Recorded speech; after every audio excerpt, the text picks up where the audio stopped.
ya kan? Dibilang kamu dari mana? Tapi giliran ya kan yang bid'ah malah dianggap sesuatu yang sunnah. Yang sunnah ditaruh di belakang, yang bid'ah dianggap sebagai sesuatu yang dituntunkan dan diajarkan oleh Rasulullah SAW. Yang baik jadi buruk, yang buruk jadi baik, yang hak jadi batil, yang batil jadi hak. Ini tugasnya setan. Tontonan jadi tuntunan.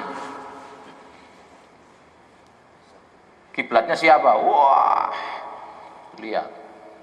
Begitu ada salah satu bintang Hollywood yang cepak, ikut cepak semua.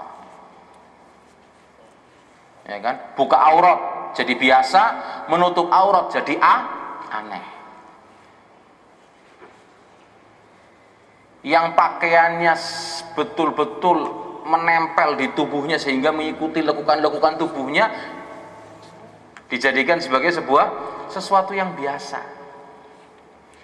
Lucu ya, bagus, indah, ya kan? Padahal hampir telanjang, sama juga dengan telanjang. Tidak ada satu kainnya pun yang lewat dari mengikuti lekukan tubuhnya.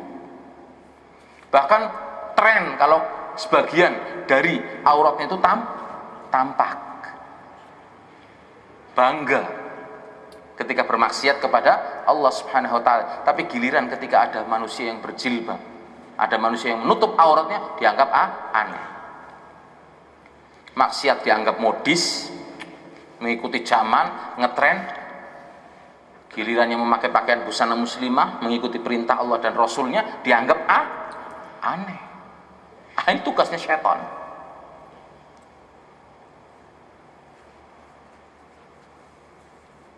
Kemudian musuh yang kedua dari eksternal, ya kan, adalah seperti Allah firmankan dalam Al-Anfal ayat 28, yaitu dunia.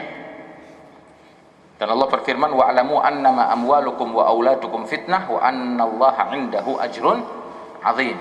Dan ketahuilah sesungguhnya harta-hartamu dan anak-anakmu adalah fitnah, ujian dan cobaan bagimu, dunia. Ini juga termasuk musuh.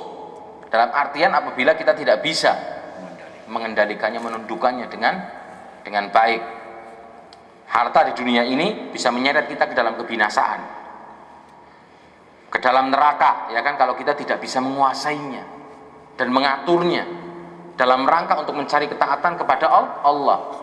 Tidak kita atur, tidak diberi batasan-batasan, ya kan. Kita bawa mobil kalau nggak ngikutin lampu merah, ada apa, asal nyelonong aja ya mesti tabrak, kecelakaan. Tapi kalau kita punya ilmu, maka kita akan bisa menundukkan dunia untuk menuju kepada Allah dengan cepat. Kita tundukkan dunia ini. Nah, jadi musuh-musuh ini harus dilawan oleh kita, ya kan? Dan diperlakukan sebagai musuh dan tidak dibiarkan menguasai diri kita. Nah, terakhir kita ingin menyampaikan tanda-tanda orang yang terjerat dari menuju jalan Allah Subhanahu wa taala, agar kita ini introspeksi diri atau introspeksi diri. Nah, di antara jalan-jalan yang bisa menyeret kita dalam atau menghalangi kita untuk mengikuti jalan kebaikan atau jalan keselamatan adalah banyak permainan, lagu, main-main. Allah tidak ciptakan kita untuk main-main, ingat. Allah ciptakan kita untuk beribadah kepada Allah. Bukan nggak boleh main, selama permainan dalam batas-batas yang wajar, yang dihalalkan oleh Allah dan Rasulnya. Dan mungkin bahkan kita cari permainan yang akan mendukung ketaatan dan peribadahan kita kepada Allah Subhanahu wa taala. Banyak hiburan, bukan nggak boleh orang mencari hiburan, selama dalam batas-batas yang wajar dan dihalalkan oleh Allah dan Rasulnya, dihalalkan oleh agama, bukan mencari hiburan yang diharamkan oleh Allah Subhanahu wa taala. Dan hati-hati, ya kan, kalau kita tidak bisa menguasai ini, banyak orang yang lalai. Seperti Rasulullah bersabda dalam hadis yang diriwayatkan oleh Imam Al-Bukhari, Tirmidzi dan Ibnu Majah dan Ahmad rahimahumullah, ni'matani maghdunun fihima katsirun minan nas, as-sihhatu wal faragh. Ada dua kenikmatan yang banyak manusia itu lalai atau dilalaikan oleh manusia, yaitu kesehatan dan waktu luang. Karena hidup kita sementara, sekali lagi tadi.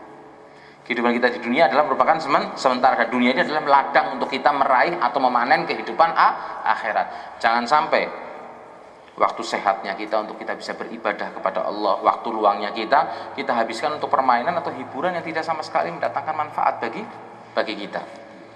Kemudian banyak maksiat, banyak ibadah tapi tidak nyunnah, cuma dapat capek, nggak mendapatkan balasan dari Allah Subhanahu wa ta'ala. Banyak ibadah tapi riya, banyak mengisi waktu luang dengan hal-hal yang sia-sia tidak berguna.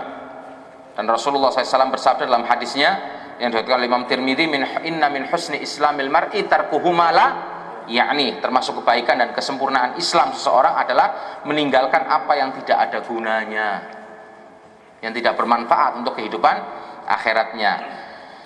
Saudaraku sekalian, dimuliakan Allah Subhanahu wa ta'ala, itulah di antara ciri-ciri orang yang tidak lulus menuju jalan Allah Subhanahu wa ta'ala. Dan kita semua memohon kepada Allah untuk selalu melimpahkan hidayah dan taufiknya kepada kita, agar hidup kita ini selalu dan penuh arti, dan bisa melakukan hal-hal yang diridhoi oleh Allah Subhanahu wa ta'ala, sehingga akhir perjalanan kita nanti ini benar-benar sampai kepada Allah dengan selamat dan dimasukkan kita sebagai penghuni surganya tanpa mampir ke neraka dahulu, naudzubillah. Dan Allah mudahkan bagi kita, dan Allah berikan kesabaran untuk melaksanakan perintahnya, menjauhi larangannya, dan bersabar atas segala ujian dan cobaan yang menimpa kita. Subhanakallahumma wa bihamdika asyhadu an la ilaha illa anta astaghfiruka wa atubu ilaik. Wassalamualaikum warahmatullahi wabarakatuh.